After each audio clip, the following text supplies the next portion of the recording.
Kira huffed dramatically as she rolled over for the umpteenth time in as many minutes.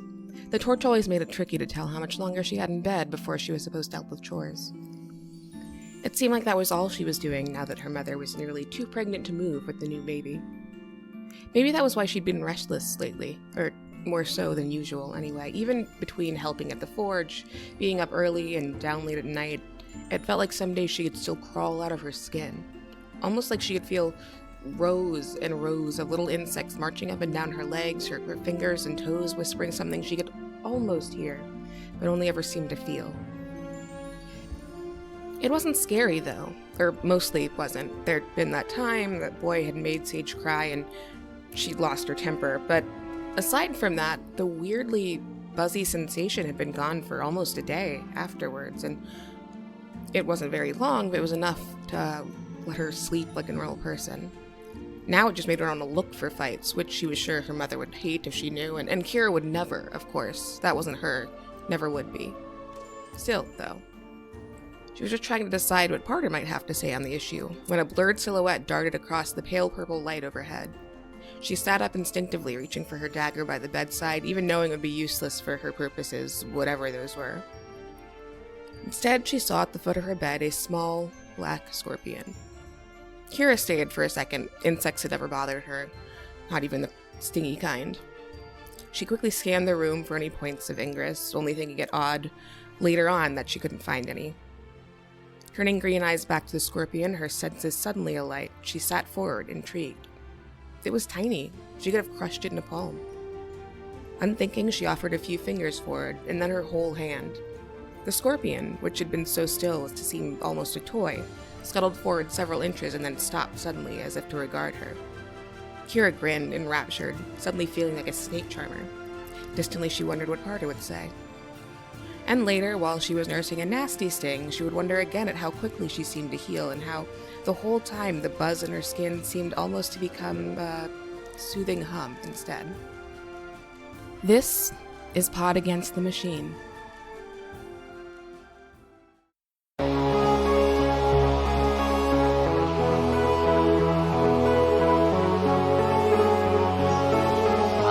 Pod Against the Machine.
Welcome back to Pod Against the Machine, the only podcast in the world that's slowly filling up with tube skeletons. There's one, there's one, there's another one. I'm your host, and here's everybody. Hello. Hello. That was like half an hour of silence. It's not happening. We've had much longer silences. No, I think I went completely gray during that silence. You can't prove that you weren't just a tube skeleton temporarily. That's true. Yeah, I was pondering the tube skeleton. As one does. Aren't we all tube skeletons in a meat wrapper? Mm-hmm. Well, the meat could be the tube around the skeleton. And we've already got an episode title before we've recorded anything else. The meat could be the tube. And it doesn't have to be meat for all you vegan and vegetarian people either. It could be a meat-based I meant to say supplement. flesh That's not wrapper. right. plant-based supplement. It's just Has, all cashews around. Cashews all Well, like John Steinbeck once said, all podcasters are just temporarily embarrassed meat skeletons. Truly before his time. I'm just thinking about Dust Bowl podcasts. Totally thrown off. Well, last time on the program, the party made their way through an abandoned, crashed ship in the haunted part of town. They found a bunch of open doors, bunch of rusty walls and things. I think there was a room full of poltergeists that threw bombs, which was fun. And they found looked like an old melted down engine that is definitely not going to work any longer. It might have been a space bidet. We're not clear if there actually was a functioning space bidet, but we're hoping. And then there were tube skeletons, which nobody wanted to touch, which was very mean. Then they crawled through the partially collapsed passage leading to the cockpit, where they found a still relatively intact corpse of a guy in a red jumpsuit. Of course, he then popped up and turned into a horrible wraith and tried to kill everybody. Got critted and disappointingly fell and just like around. But he had a recording on him talking about all sorts of weird cryptic things that didn't make a whole lot of sense, but he specifically mentioned securing an inhibitor facet, which he happened to have in his pockets amongst all his other goodies. The party was unable to identify the inhibitor facet, but they brought it back to Dinvaya, who rolled extremely well and let them know that that is a little USB dongle sort of thing that can be plugged into an AI and can make it suck. So it's actually a technological artifact. That's where we are now in the Clockwork Tower. Chapel. It's not a tower. It's only the one floor. It's a tower for ants. But yeah, and it's the end of a nice long adventuring day. There we are. What is this? A tower for ants? Somebody had to. You neglected to mention that we also acquired a grenade launcher, which is Yes. Key. cooler than cool. I think I blocked that out of my brain. I didn't. It's on my OneNote. I don't think Asher has the carrying capacity for grenade launchers. That is possible.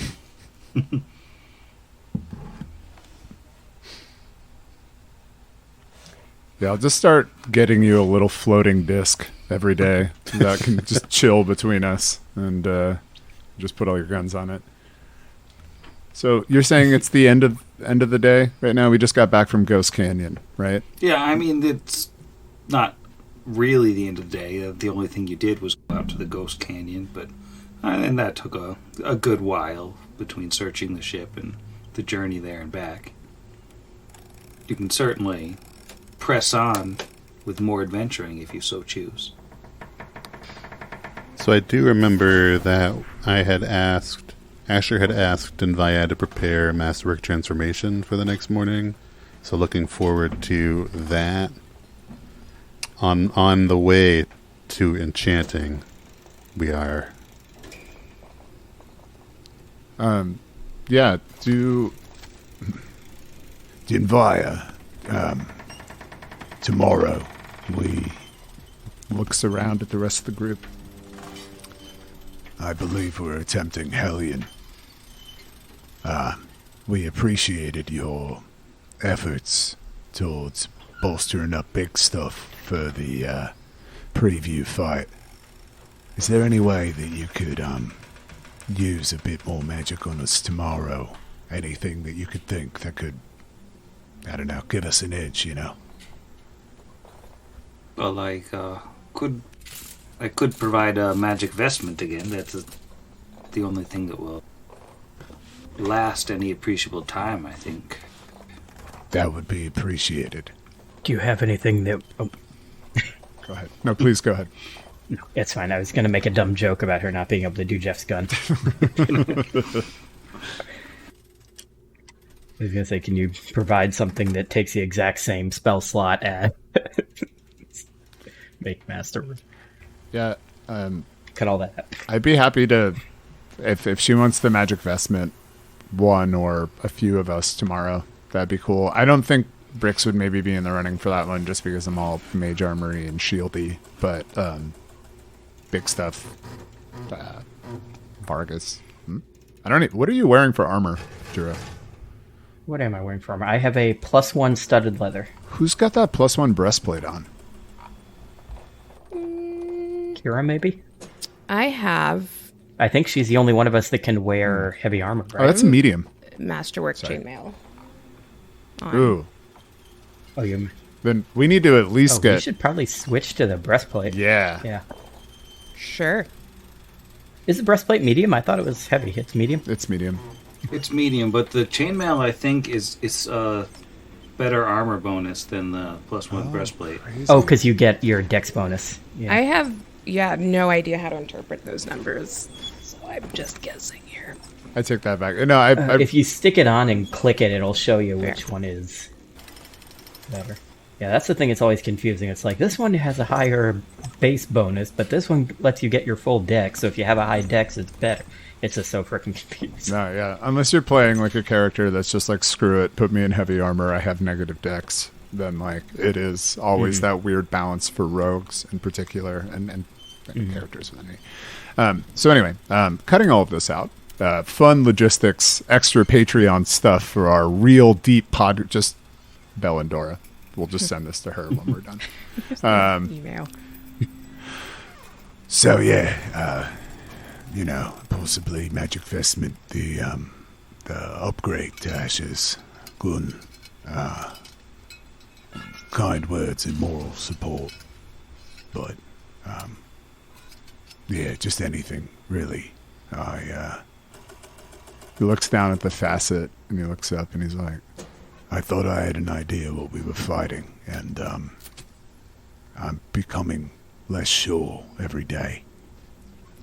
There is also the matter of our bandage-covered friend from last night. I have him tucked away in the storage closet. we are never not taking prisoners. It's just like, we just can't get through a fight and just kill them all. We always just got to be like, Sam, retain a voice and a name for one of these guys. Wow. This creature, it's from the Darklands, I believe we decided, right? Most likely hired out mercenaries or some other sort of outside help. I doubt it would have much information that could help us about the inner workings of the base or what type of troops Hellion has left. It might not be worth it to take time out of our limited amount of time before they can regroup to attempt to interrogate it. If it is nighttime and we're about to sleep, no, not nighttime, I take this back. If this is possible end of day for us, because we are, waiting for Masterwork transformation or whatever, we could fill the night with a little bit of a little friendly fun and interrogation, We're so good at it. You love interrogating people. Am I misremembering that we tried to ask him questions and didn't get much out of him? I believe you just basically knocked him out and tied him up. Okay.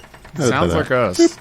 Definitely sounds like us. I think we tried to interrogate the sconce, right? Yes. This guy is not yet interrogated.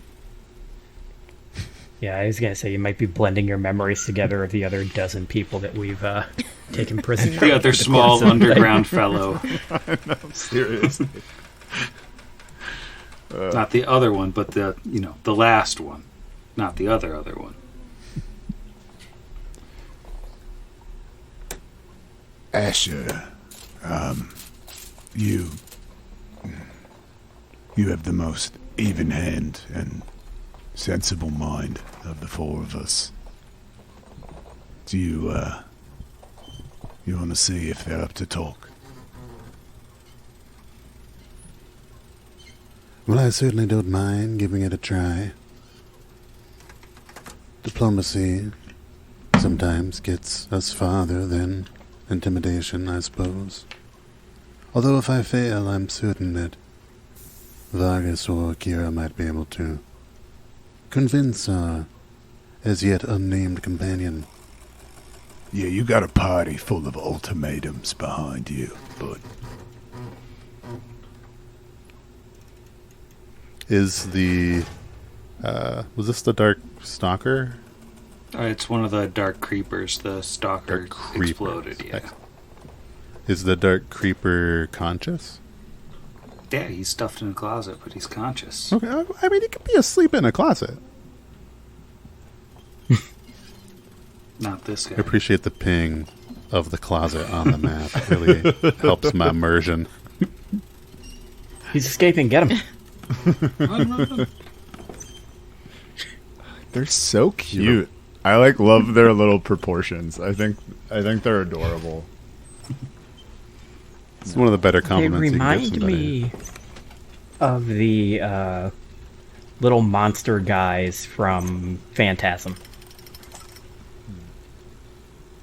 Anybody else here seen those movies with the tall man? It's a horror series. The main hero is a middle-aged bald guy that drives an ice cream truck. Sure. That's news to Sounds me. He's real. played by Angus Scrim. Okay, I've seen clips of this. Okay. Alright, I see your reference. This is... Yeah, the bad guy has these little minions that work for him, and they basically look like them. It's really it's the fit for me. This is like rogue chic. If this was on TikTok, I'd be buying Drip. all of this stuff Mm-hmm. on Indeed. Amazon.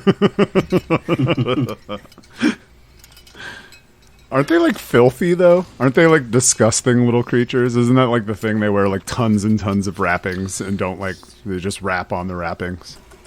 Yeah. Asher will approach this creep, this weirdo, Tom York, and say, "Well, I expect that your accommodations weren't exactly 4-star, but now that you're having an opportunity to stretch your legs a bit, are you also feeling talkative, my friend? We'd really like some information about why you were sent here and by whom." I'm going to roll a 20-sided polyhedral. 23. 23 is pretty good. So, the little dark creeper who is sitting on the floor in the closet there, he's got his arms bound behind him, and he's clad in 3,000 layers of dirty rags. He's looking way up at Asher, who's canonically much taller than a dark creeper at least. And he says, we come here to kill you. Of course. Thought that was clear. We stabbed you personally several times. Why, yes, I fondly remember that. Excellent precision, by the way. Who, might I ask, sent you to see to our imminent demise? The Lady Tatterface. She say to come and kill you. So we do it. Lady Tatterface is always right. I'm sure she is. With a name like that, it only makes sense to me that she'd also have quite an accurate personality. How did this Lady Tatterface contact you, and do you know where we might find her to inquire as to her well-being? I can bluff that one. As Jeff, the player's brain slowly melts. That's a dirty 20. He does give you a very suspicious look, I think, on that one. It says that the Lady Tatterface she's on the arena where we all live. Where we've always lived. She's brilliant and strong, and she always knows what to do. So we do what she says. She says, kill you all, and we didn't, but we tried. No one could fault your effort. You certainly gave it your all. Why, one of your companions? Well, never mind. Most of them, they're all exploded. Tragic, really. You say you all live under the arena. Does Lady Tatterface answer to anyone, or does she speak her own mind when it comes to giving orders? Lady Tatterface answers to the Blood Ghost. Of course. The Blood Ghost has always been here, and the Blood Ghost is in charge. The Blood Ghost is the god. You say the Blood Ghost is the god. Does it go by any other name? Blood Ghost? A Blood Ghost? Vargas steps up next to Asher after hearing part of this conversation and says, "When you say the Blood Ghost has always been here, has it started doing anything different lately? Maybe talking to more people, trying to do something that it never did before?" And he's just thinking, like, Hellion is new. So if this Blood Ghost is Hellion, what changed if it's always been under the arena, but we're only just hearing about it? The Blood Ghost was always the god, was always here. And then Hellion comes, and now the Blood Ghost and Hellion are friends. And they work together. And we do what Tatterface does and says, and Tatterface does what the Blood Ghost says, and the Blood Ghost does what they decide with Hellion. Anybody who has it could roll knowledge, history, or local on the Blood Ghost. All right, knowledge Blood Ghost. I'll give it a try here. You thought that lore was never going to come in handy. Lore Blood Ghost. Turns out. That's just the 5 for a 15 from Brixbean. A dirty 20 local from Asher. So I got an 8, which is probably not super helpful. That's not great, but I believe I heard Asher had a dirty 20. Yes. That is correct. 15 on the dice. I would also like to say I have a dirty 20. Oh, wow. Which, again, local or really anything knowledge-based is a big deal. So, Yeah. Well, it makes more sense for Kira to know this, not so much for Asher to know it since he's not from here. But it is a DC 20 check to know that the Blood Ghosts are kind of legendary monsters in Numeria. They were, like, hundreds of years ago, there was like a small force of 4-armed devil red monsters that plagued the Ghost Wolves clan. They were eventually defeated by, of course, a super powerful oracle from the Ghost Wolves who, did all sorts of divine magical things and forced them back. But they haven't been heard from for 400 years. But Wow. all right, yeah. You can relay that information between the two of us. I feel like Kira's just like, oh, I've heard scary stories about them. And then Asher has actual facts. Oh, yes. So, is this one of those situations where they're blood ghosts, but they're not made of blood and they're not ghosts? Or they are? Yeah, I'm a little confused. They're 4-armed. Are they like insubstantial creatures? Okay, cool. I think it's just a name, it sounds like. yeah, I think it's just comes across as a name. They are, according to legend, quite red, but probably not literal ghosts, but maybe. Who's to say? Just itching to whip some ghosts, bloody or not. Yeah. I think after Asher and Kira relay what they know about blood ghosts, Vargas will say, "Weren't we told that another one of Kolgar's lieutenants was a creature with 4 arms? Could it be this blood ghost? Yeah, it's that or Hetsworth is back again somehow. Which, is like an even 50-50 split for me at this point. Hearing is buy Brixby a helmet. And just don't go through doors first.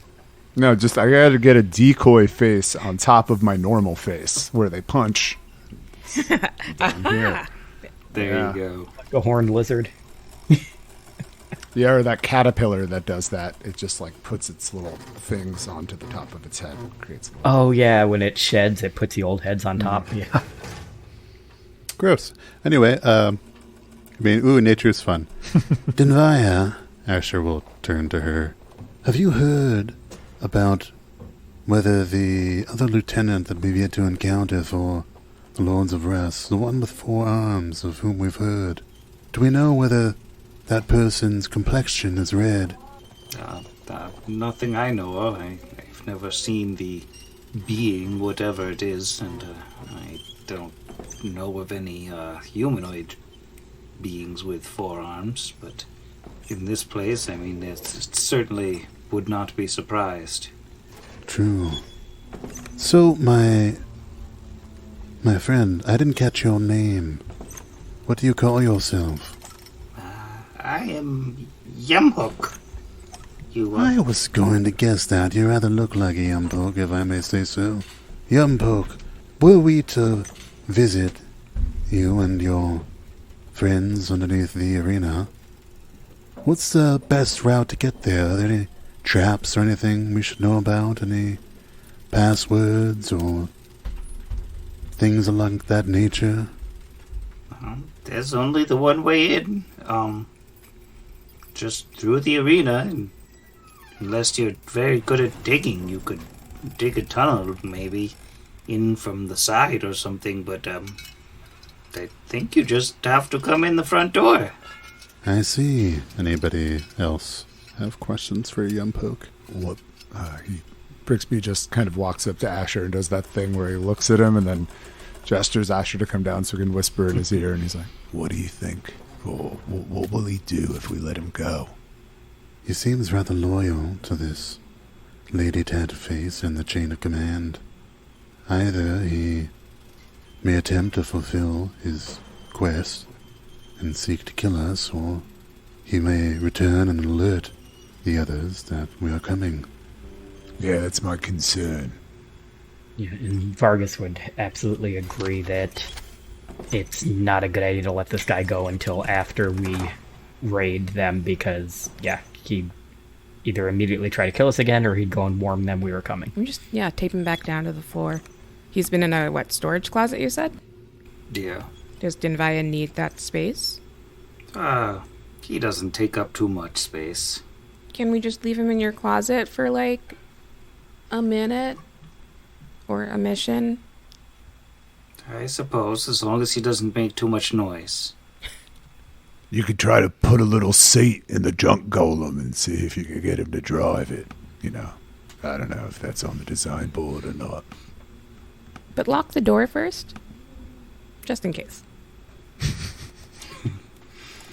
He sort of tries to raise a hand, though his hands are still tied behind his back, and he goes like, If I may, you could just let me go. Instead, as a alternate plan that you could consider. I could just leave. Yeah. We don't really do a lot of that. We, just, in terms of the things that we do once we have prisoners, they're pretty much, and then she'll look at Vargas and be like, it's unsavory. So, no.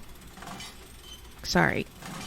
Yeah, you're on what we call the prisoner track right now, and it usually winds up with you becoming a sconce or an accomplice to terrorism. Possibly both, but in the interim, there is no discussion. You are staying here. But I answered all your questions. I was a big help. I could just, Yeah. just not go in a closet. That's why we're not killing you. Good job. Have you ever thought about how biologically ironic it is that upon your death you render all of your compatriots of the similar heritage blind and unable to battle. I would encourage you, then, at this juncture, to perhaps go back into the closet before we consider you to be a flashbang, as it were. Brixby wouldn't, like, coup de grace him to blind a bunch of Darkstalkers, but it would be kind of funny if I was an evil character. Yes. Sense motive on Brixby. It really does point out 18. a crazy flaw in their anatomy, too. That's wild. Yeah, could you imagine they're all, like, working on ladders, and then one of them falls, and the next one's blind, so it falls off a ladder, and then just, and if one of them's a dark And since they're stalker, adjusted to dark, they're even more blind than normal people would be with that Like happens. lemmings. yes, truly one of Galarian's better ironies. Poor dark creepers. Yeah, that'll be fine. Poor Yumpoke. F in the chat for Yumpoke, everybody. Alright, so we lock in Yumpoke up to enjoy his closet and plot his revenge. I mean, hopefully mostly the former.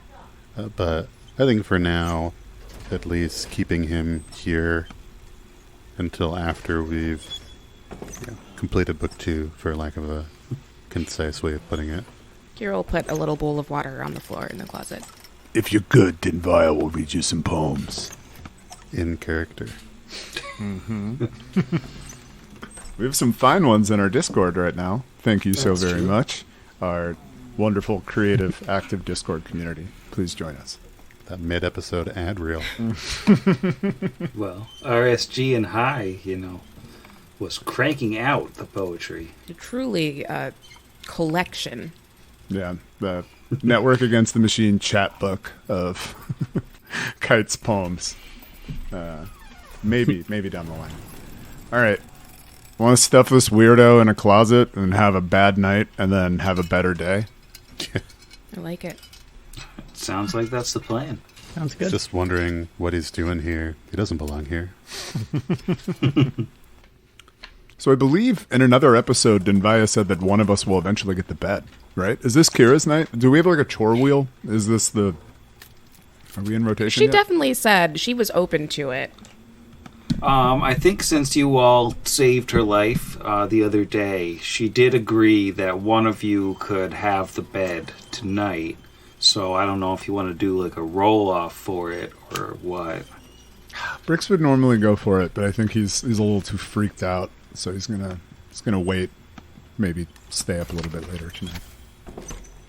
Yeah, I think actually, just we would love. She'll sit in the bed, just sit on the bed, as you know.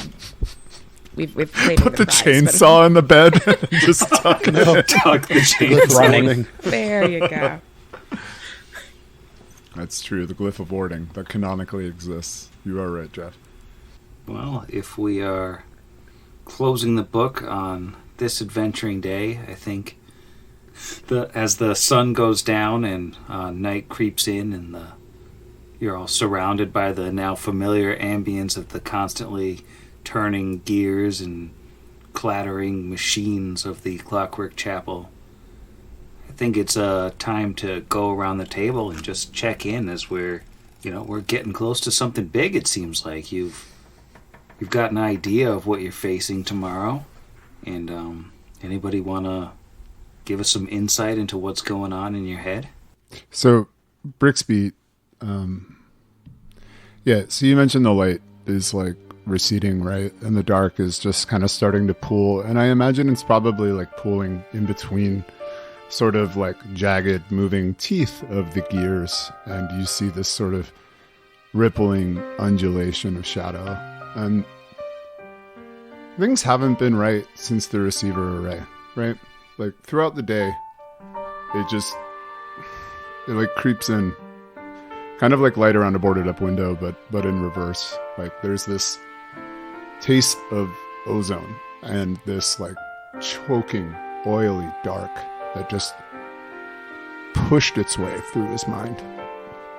There's that like cold alien consideration of his consciousness that was basically just speared and wriggling on the end of like a jagged black tentacle. And he still feels that like kind of callous, unearthly gaze on him, and like this itchy anxiety that like borders on disassociation. And it's like it's seeped in between, right? It's like in the interstices, it's in the cracked bits, and it's like filled them up with this profound emptiness. It's like a crawling void. It's like an echo of a dead man that just gets louder and louder until it swells to like a loud cacophony, and it just coagulates and defines and segments until the rubble of what's left of Brixby's dissolute memories are just framed in contradistinction to the profound absence of like any surety of being. I mean, who the hell is Izzy anymore, right? Like, was this existence even truly worth the life that it cost? Like, can he save anyone after so thoroughly destroying himself and the others?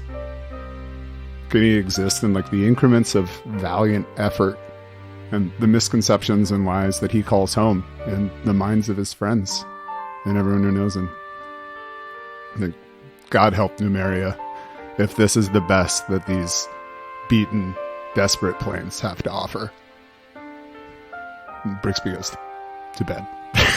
It's not a good night for Brixbo. He's struggling, but Just want to give him a hug IRL.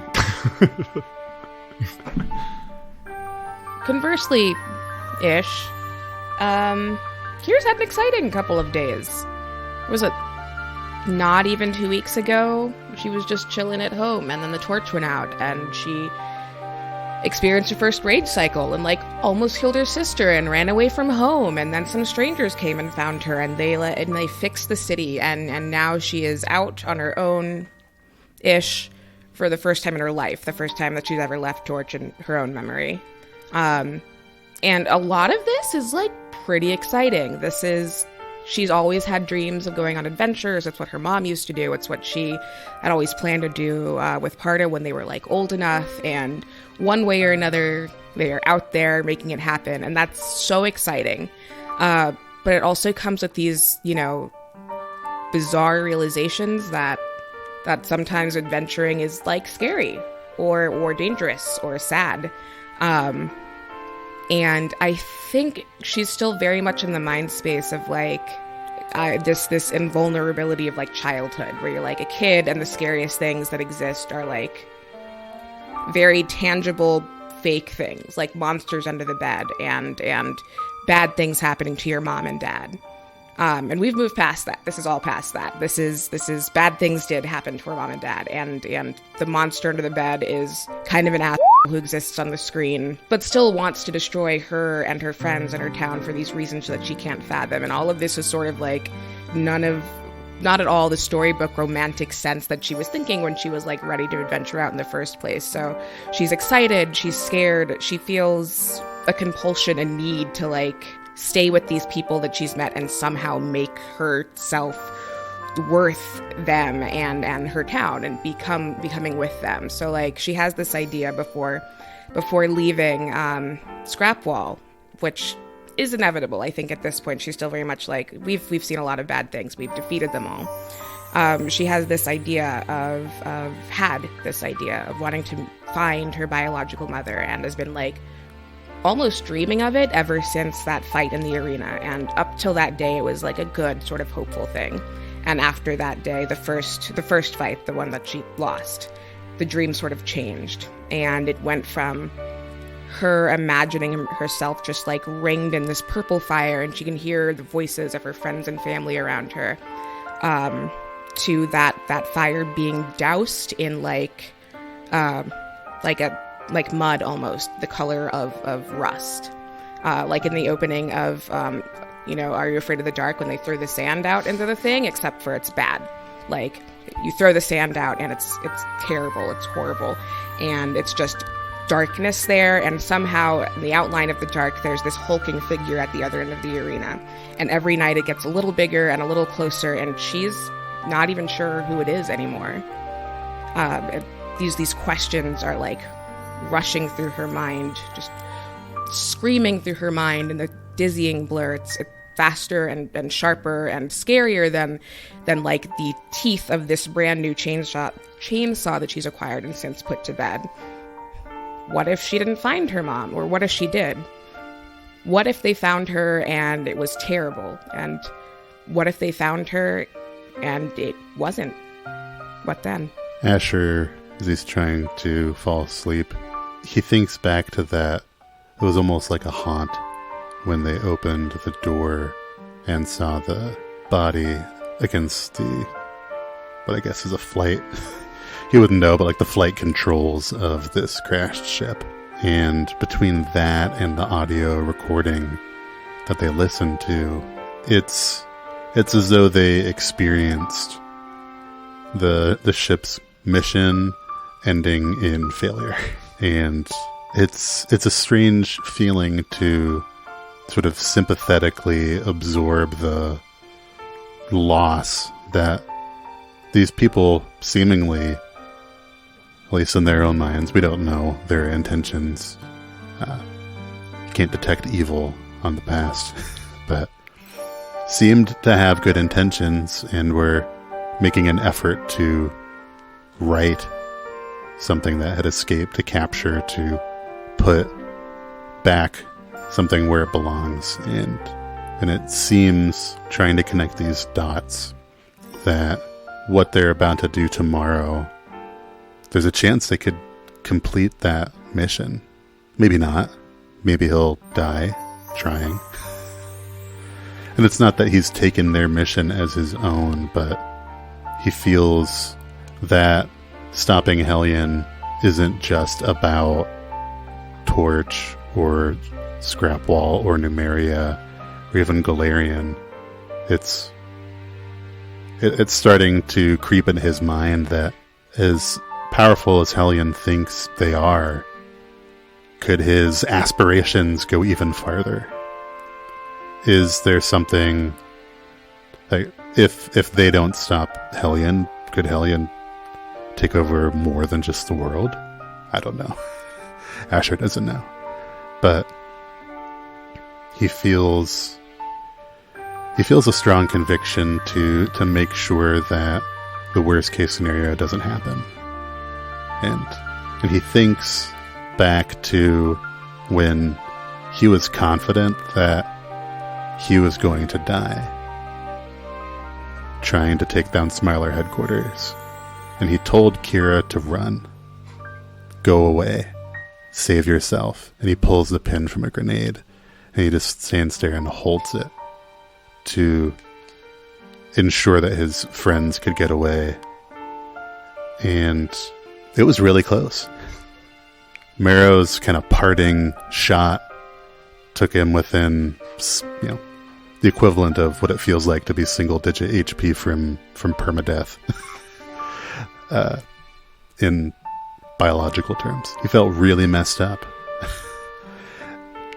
And yet, in spite of all these situations where it could be perceived that this group may not be as capable as their name suggests, or at least may not have the most tactically sound approach to situations, Asher serves a god of luck, and it has been a lot of luck that his companions and he are still alive and are growing in strength. And it seems from when we first walked into Scrapwall and had to convince the guards to let us in, and we could see on the map, the physical map, all this territory used to belong to these people, and now we have this small amount, like this quarter-sized piece carved out for ourselves, and the rest of it has all been lost to the Lords of Rust. And we've slowly been kicking them out of these places they've overtaken, and it's a good feeling. And although there's some concern, of course, I think it'd be crazy to not be concerned about tomorrow. Now there's apparently a blood ghost also, but be that as it may, this luck that has continued to get them to where they are, Asher just, once he's able to kind of clear his mind of the crashing ship and focus on what they plan to do tomorrow. He feels it's a lucky turn that they caught Yumpoke. And now they know more of what they're stepping into than they would have otherwise. They tried to kill us in our sleep, but instead they gave us information that will help us win tomorrow. And Caldera's kind of got his back. And he goes to sleep looking forward to seeing what tomorrow holds. Vargas honestly feels perfectly fine. This is normal to him, and he just unrolls his bedroll and lays down in it and goes to sleep. However, once he's asleep, he basically closes his eyes on the ground of the cathedral, and to him it feels like immediately opens them, and he is once again standing in a field encircled by mountains on all sides. And part of his brain knows this is a dream. He knows there's no place really like this in Numeria. But that part of him is buried very deep. And the main part of him just is like, okay, we're here for the fight. And he looks out in front of him, and he sees the massive army of the Sunderhorns. But as he's looking at it, the army starts to shift and roil, and they all start like merging together. Like a reference he wouldn't get is the T-1000 kind of pulling itself back together at the end of Terminator 2. And they just converge together and rise up into this mass that then takes the form of the version of Hellion that we saw on the TV. Just this upper body coming up out of the ground of this giant red-brown demon. And he just looks up at this thing in terror, and it slams its hand down. And at first he thinks it missed, and he then looks to the side and he realizes that this hand crushed the army he was at the head of. And as he looks at them, he realizes that rather than the army he normally sees in his visions, which is just this generic mishmash of Kellids, none of them ever look exactly like anyone he's ever met, but instead this time it's just hundreds of copies of the rest of the adventuring party. And he sees in this smashed crater left by Hellion's hand just hundreds of broken bodies of all these copies of Brixby and Kira and Asher. And he just falls to his knees and screams. And as he screams, he wakes up, and it's early morning, and he's just catches himself before he screams in real life, and just decides that even though he doesn't feel like he got as much sleep as he needs, he's up for the day. And he starts trying to think about the dream, and he just can't bring himself to do it. Like all the rest of the visions he's had, he remembers it perfectly. He can see every one of the broken bodies. So he just does his best to push it out of his mind and gets his spellbook out and starts preparing. Thank you, everybody, for those glimpses. And I'm going to have to award each of you the Sky Medal for those looks into your characters' minds and preparation for the day to come. Not that you'll need the Sky Medals, of course. There's surely no danger left in the book or AP, probably. Thank you, Sam. Thank you, Sam. I truly thought that you were just going to say, Vargas rolls out his bedroll and sleeps like he does every night. Because is it your first time here, roiling and mortal indecision and compunction and sadness and loss? I was born here. Yeah, no. So A super emotionally healthy party. It's all going so well. Everyone's doing great, and I think that's the key takeaway. So the sun does eventually rise. For some, it might seem to take longer than It shouldn't. For others, it comes entirely too soon. But the sun rises over Scrapwall, and it is the 26th of Eridus, a date that might just live in infamy. What's everybody doing this morning? Booking it back to Torch?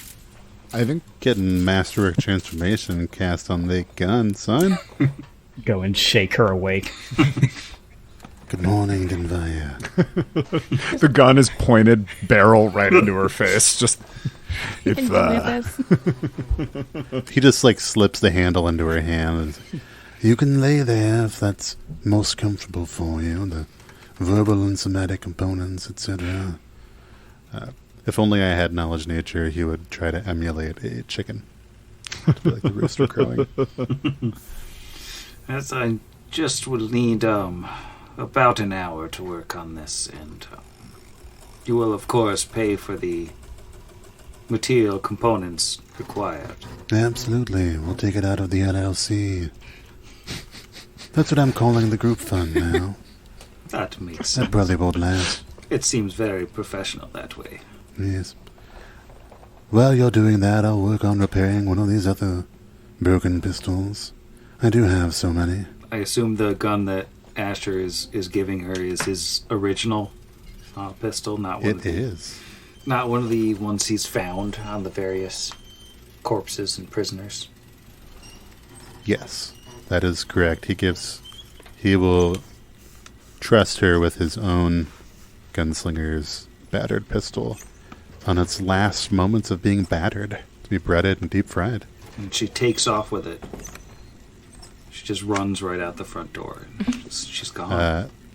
Man, well, Asher's going to aim that new mind burner gun at her and just try and revenge. give her bad headaches. After rolling around in her bed for like 6 minutes, he'll get up and chase after her. No, she'll take it into her workshop and get to work casting Masterwork Transformation. Yay!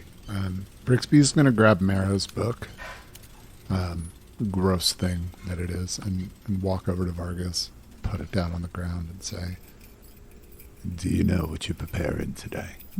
Yes, actually, I woke up a bit earlier than the rest of you, and I've actually already prepared what I believe I'll need for today. But if you want to prepare something out of her book, go right ahead.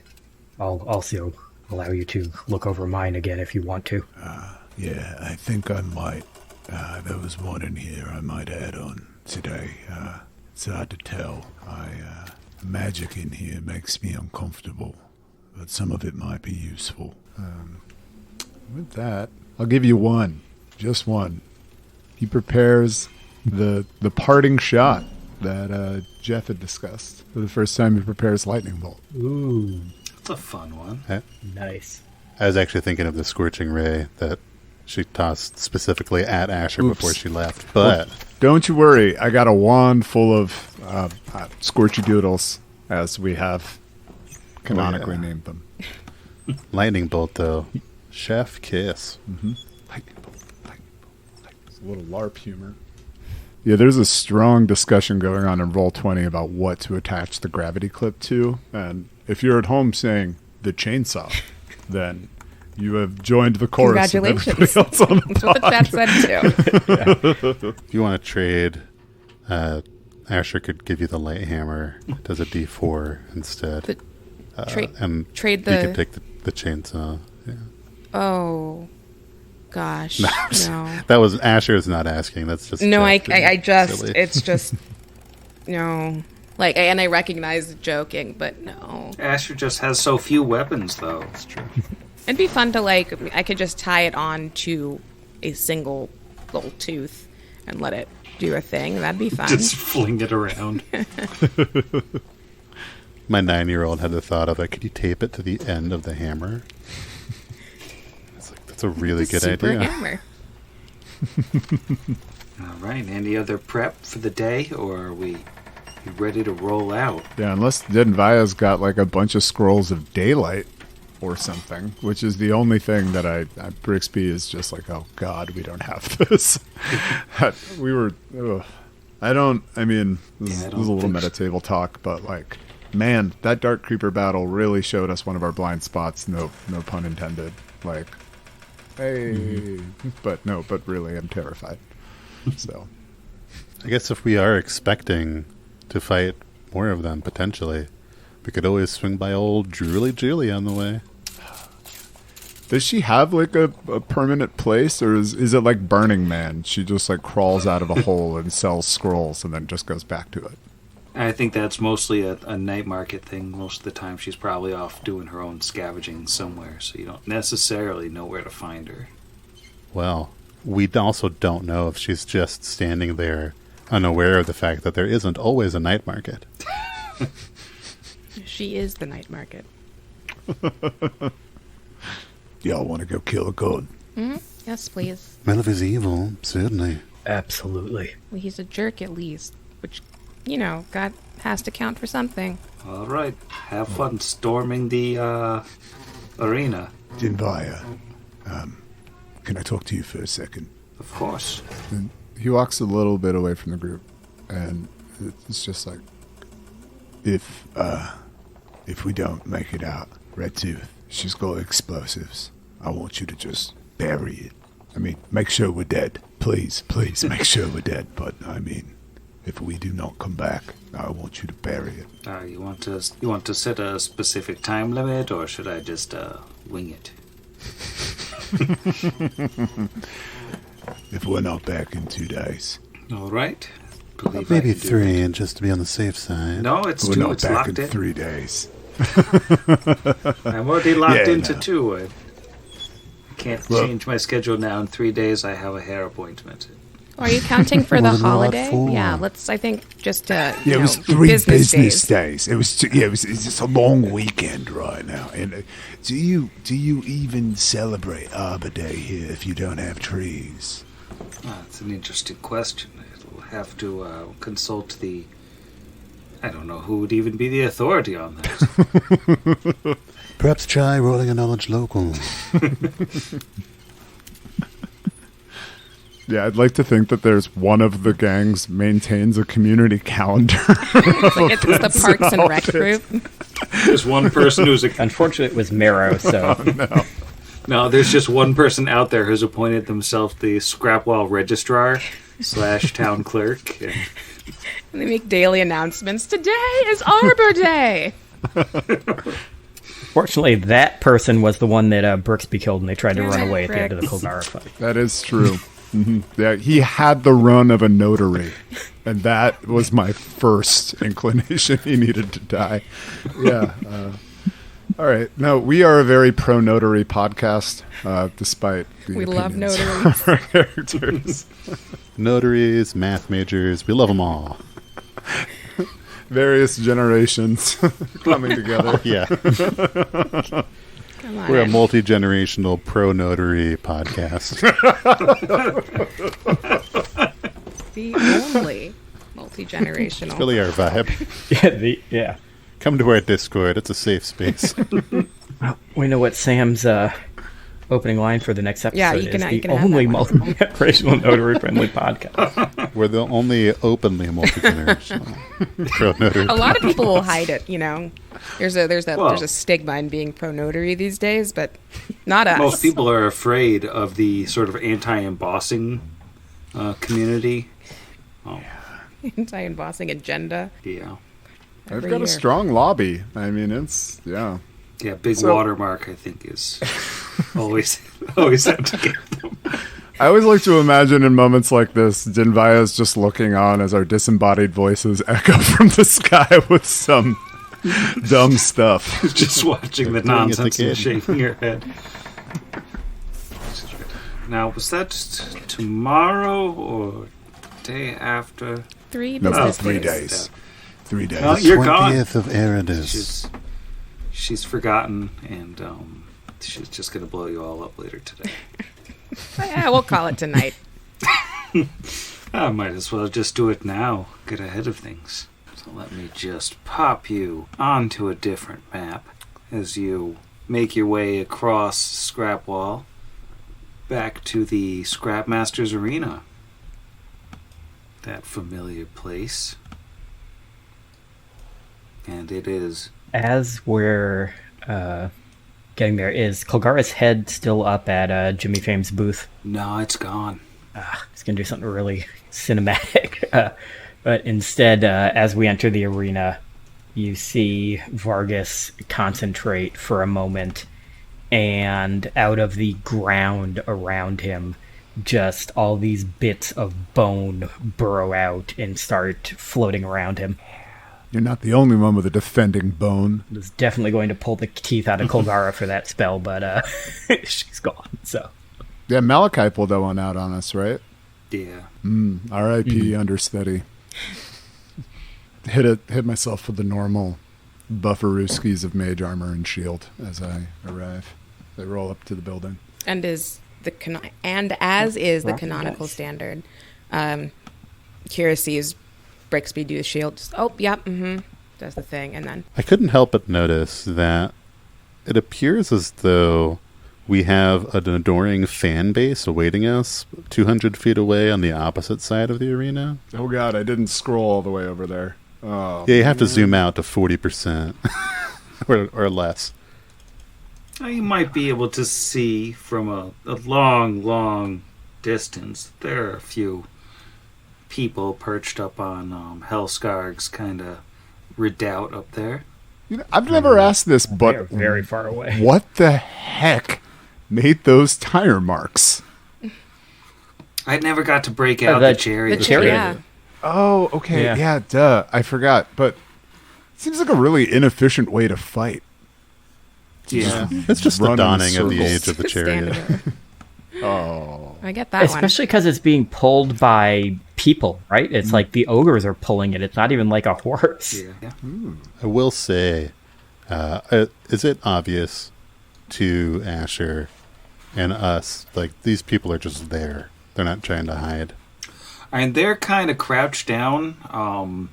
You might say that they have some mechanical cover, and they're 250 feet away from you. But yeah, you can see they're there. Something that I want to make sure is known on the radio.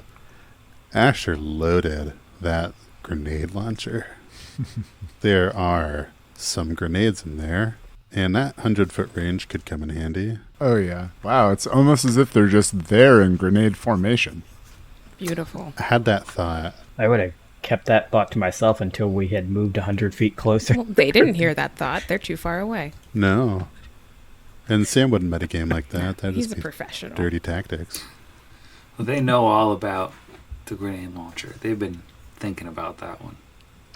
How do they know about it? We stole it from the ghost land that no one ever goes to. They were watching on cable. Don't worry about it. No, we broke all their TVs. It's not a bunch of TVs. Yeah, quick point of process. When we were walking over, I'm sure we're all in this boat, but smash literally every TV at the outset of any combat. We can handle all the meat space stuff later. Speaking of which, y'all want to approach the meat?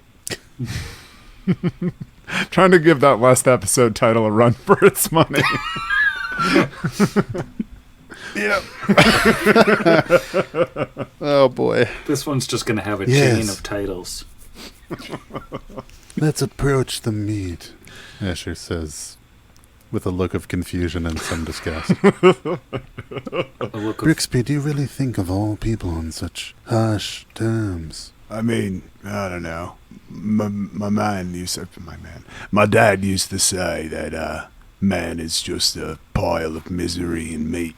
So, it's a little nadeism, as it were. Well, I am sorry that your misanthropic father has made such an impression upon you. Yeah, But I do appreciate you opening up to share from your past. well, I mean, I'm pretty sure I'm legally not allowed to take a level in Rogue if I don't have an edgy father problem. So, thankful for the small daddy issues, I guess. It's funny because you're a small creature. I know, and I have a small daddy, so I was tiny daddy issues.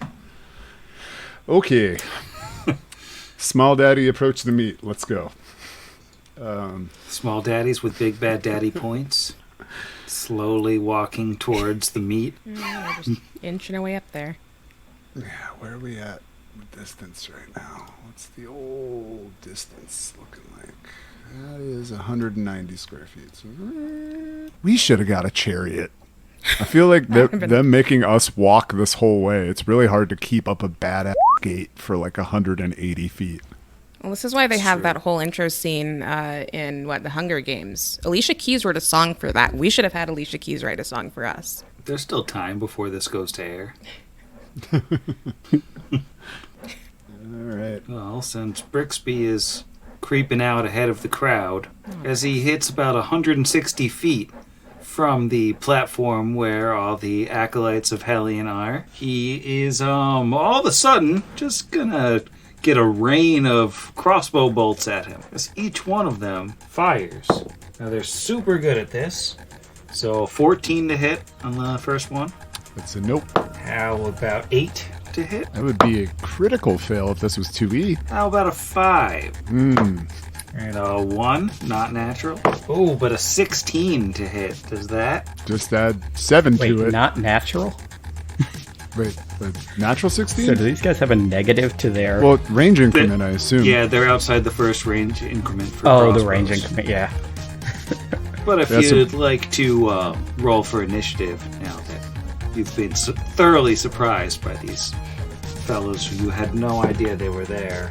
So what did Brixby get? Brixbo rolled a 12 for a 19. And how about Vargas? Vargas got a 16 for an 18. And Asher? 12 plus 4 for a 16. Right. And Kira? 17 plus 5 for 22. Jeez. Well, Kira's definitely going to be first. None of these fellas can beat a 22. Well, Just roll my last 2 while you are getting ready. right, I guess I'll go ahead. Oh my goodness, okay. I guess I'll go ahead and embiggen myself. So enlarge person, because that will... So I'm going to enlarge person and also rage. And I think that'll be my turn. I guess I'll move... No, I will not move up if they're still shooting things. All right, Brixby. Gosh. Well, for the folks at home, just to illustrate, we are still about 150 to 155 feet away. I think, normally he would prize this position in the initiative, but he's going to hold off a second and watch what happens. So he's gonna delay. All right, Vargas. Vargas is... Let's see, what do I want to do? We are really, really far away from them. Oh my god, we're so far away. I know, this would be such a good time for Dimension Door or something. I know, which I wish I had, but that's, I think, a level 3 spell, and I don't have those yet. I'm trying to think. I don't think there's really anything I could do other than move closer, and I don't want to get too far away from the rest of the group. So he is just only going to move up next to Bricks and just stop there and see what's going on. Like, obviously we know they're hostile because they're shooting at us, but he feels pretty safe after watching an entire barrage of bolts go at the squishiest party member and every single one of them miss. Well, Orange is going to reload and take another shot at Brixby. Brixby the Invincible. That is 15 to hit. Still no dice. All right, and Asher. Oh, Asher is just going to move forward. I guess running lowers your AC. He'll just double move. Just 60 feet closer. Zoom in like 13 times to where I could maybe see a grid. I'm going to reinsert after Asher into the initiative. Brixby is going to cast a spell on himself and say, I'm right behind you, Asher, and disappear. He looks around and doesn't see him. Seems as though he's deceiving me. Right, and then begins a battery as 4 Acolytes of Hellion are all going to reload and take their shots at Asher. Still outside their first range increment, so we're looking for 20s here. We've got a 17, a 2, 7, and a 14. That was 4. All misses. All right, and that brings us to Kira. We are still very far away, but I am enlarged now, so that's it's fun. Kira's still standing in the back, suddenly grows, and is canonically once more the tallest party member. but she will gently shout to Asher as she attempts to catch up, which is, again, I think all we can do right here. All that's worth doing. Oh, you know what? I'm going to move and start up a chainsaw. I haven't done that yet. Forgot about that part. Let's do that. The old move and chainsaw start. Can I do that? What kind of action is starting a chainsaw? It's like a standard? Yeah, it's the standard to turn the chainsaw on. Cool. So I will move and do the old move and start. Once I remember how to move before it. Yeah, so I'm just going to stand right behind Invisible Brixby. I don't know he's there, but I'm using him as a marker. With the chainsaw started. I don't know how you accidentally hit Brixby with the chainsaw and he's just gore everywhere. It's really sad. It's hard to see. Now Vargas is up. Okay, Vargas is, let's see, it's 30 feet. 30 feet puts me there. He's just going to double move to get up basically next to Asher, but another 5 feet further south. Alright, and number orange is gonna take a shot at Asher once more. Still looking for that 20. Did not get it. Asher is up. Cool. Asher is going to step forward 5 feet, and I'm going to guess it's a D100 to fire this grenade launcher for the first time. Oh, yeah. You would be guessing correctly. I guessed that, and then I also didn't have the D100 ready. So I'm like, aha! Cool. Fish that out here. Come on, 1. 92. Weapon functions better than anticipated, granting a +2 bonus to attack rolls made with that weapon for this round. Okay. So we got a +2 bonus on that AC 5 to hit a square. I'm pretty pumped. Because right in front of Helskarg's throne is 100 feet from where Asher is standing now. And this 20-foot radius burst is going to hopefully be exploding. Unless I miss that AC 5. I should just go to Ryan's dice. Thank you, Ryan. Natural 17 plus at least 2 is going to be more than 5. So that would require 5 reflex saves, please. These guys, based on their to-hit rolls, I think you know that you're looking at some really good reflex saves. So we'll start at the top with purple. That is an 11. Fail. On orange, you're looking at a 10. Fail. On green, 17. Ooh, that's a pass. Bummer. Okay. And blue, a 9. Fail. And red, who's always the leader, 7. Okay. Looks like 1 pass. That was green. This is going to be bad. Going to roll 5d6 of cold damage as that 0 grenade just erupts from this grenade launcher. 2 6s, 2 5s, and a 2. Not too bad.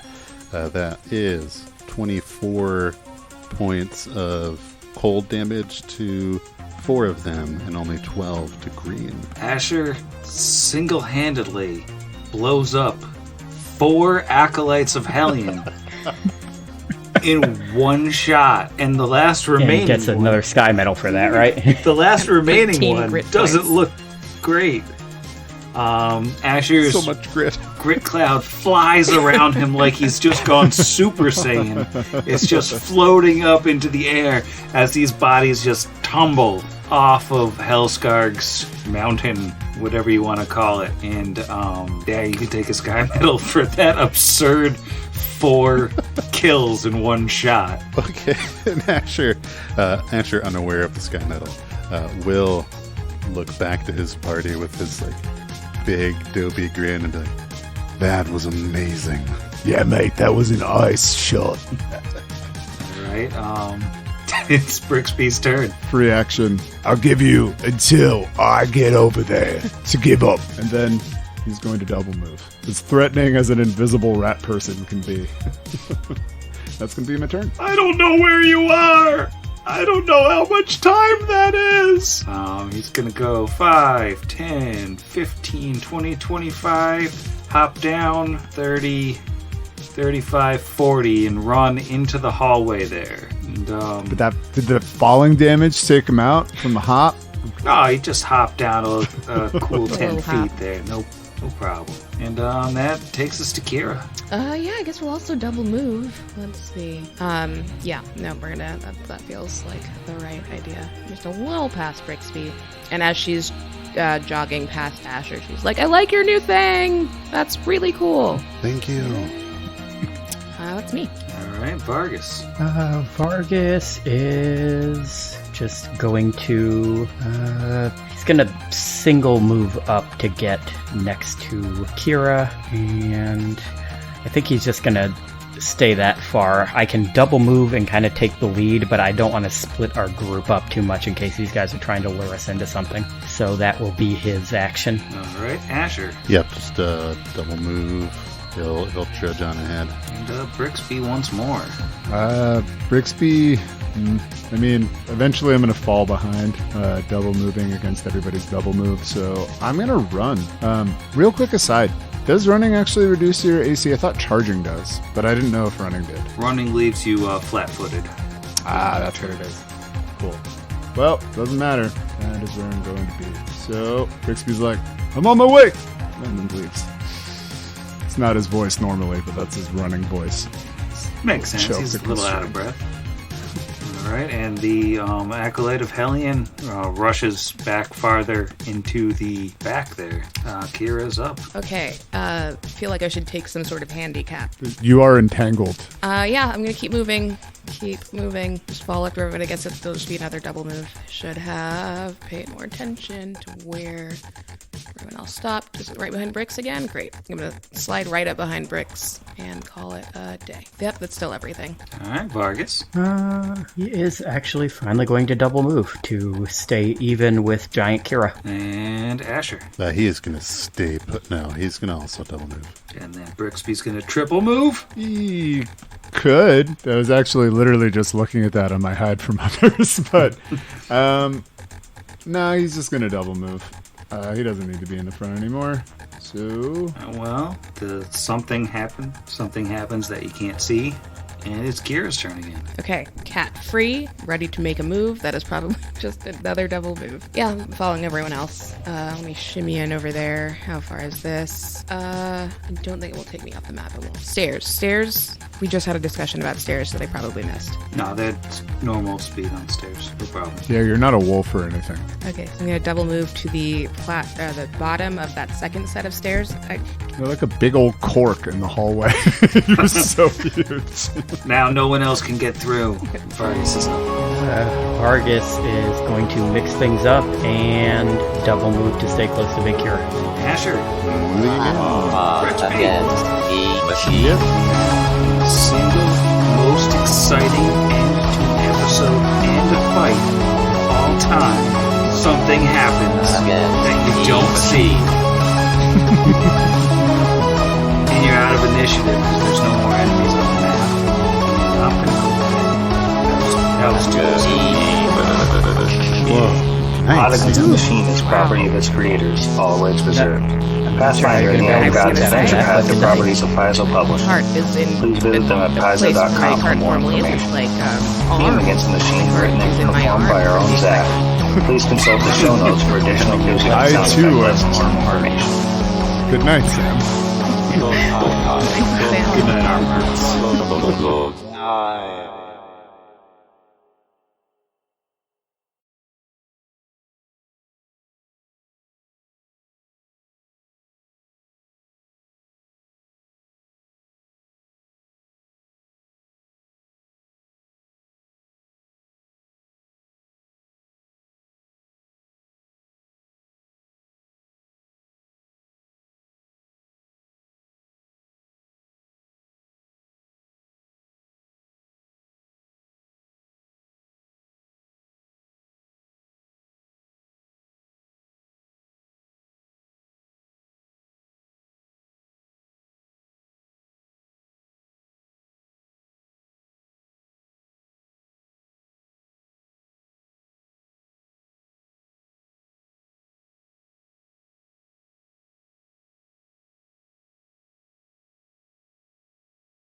There will be no end to the dumb things that we will say. If there's something guaranteed in this podcast. I do have a brand and a whole network. So did Vaya just not move that scrap golem for the last week? She's been putting it back together. It's in better and better. Just out shape. here in the hallway? Yeah. She's not taking it into her Yeah, room. remember, it's coalescing. Yeah. Have you been Yeah. on TikTok, though? I guess that's a great way to describe Gen Z. I don't know. Doing it. Wow. Just lost Wow. our Joking. There. Edit that out. We're going to have to beep that one as Zach Yeah, we really do. starts truly. a generational war. Yeah. This is the resident We really boomer. need to cater more towards our boomer listeners. It's true. and you are helping us make headway. Yeah. Pardon me. I'm just going to reply all on this email. Oof. Better send that one to everyone, because otherwise you will have 18 years of bad luck or something. I've gotten chainmail before. I can do this one. I can participate in this joke. So after we worked this bit out about boomers and Gen Z in front of the Darkstalker, Creeper. I He's suppose. Gen X. So he's just over it. I remember when MTV used to be cool, man. They used to play music. But all right, we're gonna I'll really tell have you to what was cut all of this buzzworthy. out. We're gonna manage to just alienate pretty much everybody listening to this, except for the people from the silent generation. I'm sure that there's at least a few. Pausing for Izzy retrieval.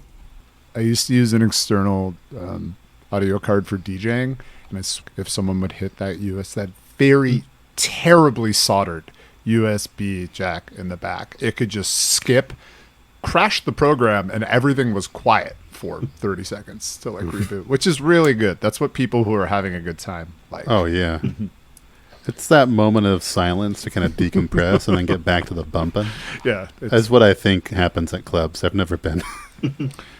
Yeah, giving that space so you can hear the ragged breathing and the crunch of feet on plastic drink cups. Yeah, it really makes a difference between an average bar mitzvah and a good bar mitzvah. And yeah, boy, did I tear those bar and bat mitzvahs all the way up.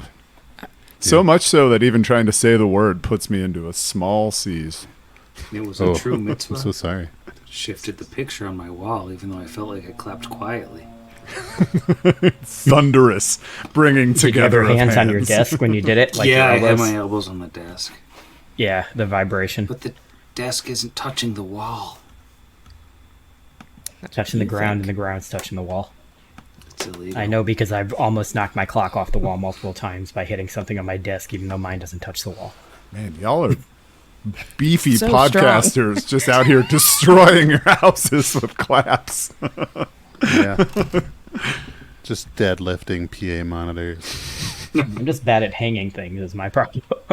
Hands up. Did I mention I have a cat now who's getting into things? I'll be right back.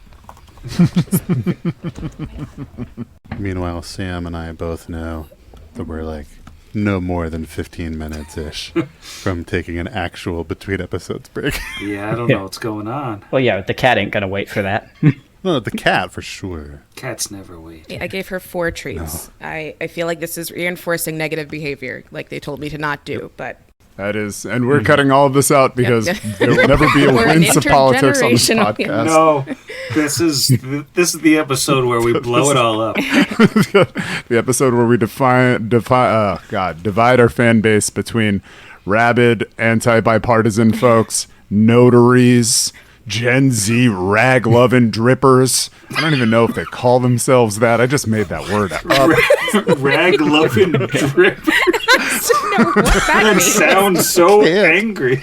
That sounds like a slur from This thing like was the like, oh Roaring my Twenties. God. It really sounds bad. Well, you it's going to know- be the least sensible episode title that we have to use. It kind of has to be that one, and then I think we'll just apologize to literally everyone, just in case.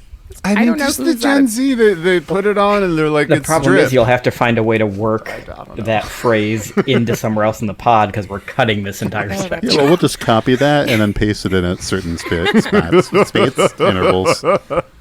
Just over and over again. With the rag loving drippers.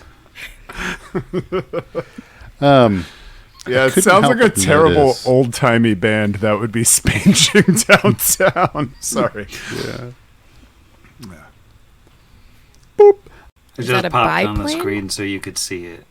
No, it's not a biplane. Age of the chariot. Oh, God. Is that the Messiah mobile? Like, what is that? I just really don't hard time understand. seeing, the chariot We've just part. got to restart 67 games. No, this is the one that never gets released. We just recount it Our later blue- about yeah, what our- we talked about. This is going to be our blue episode that we have to apologize for in 6 months. Hey, everyone. Why'd you guys go from 66 to 68? Yeah. It's like the guy on the front of what's his name's car in the second Mad Yeah, Max movie. okay, Oh, there's yeah. definitely a What? crucified dude on there. Who was the bad Yeah. guy? It wasn't Toe Cutter. Toe Cutter was the first one. No, there's in Fury Road. There's definitely one. There's like multiple War Well, no, Boys strapped to stuff, but I think it's number. Yeah, Road Warrior. Yeah, it's either one or Let's two. see. Either one. We should know our Mad Max better. You know? Yeah. I mean, think of what that's his two. name- That's with Lord Lord Humongous. Yeah. Yeah, Lord Humongous. That's whose name I couldn't think of. The Ayatollah of rock and roll. Also, Oh, that's fun true. Mad Max fact. Chris Jericho? The guy who played the villain in the first movie, Toe Cutter, is the same guy that played the villain in the last movie, Immortan Joe. Same actor. Let's do it like a smart person. There we go.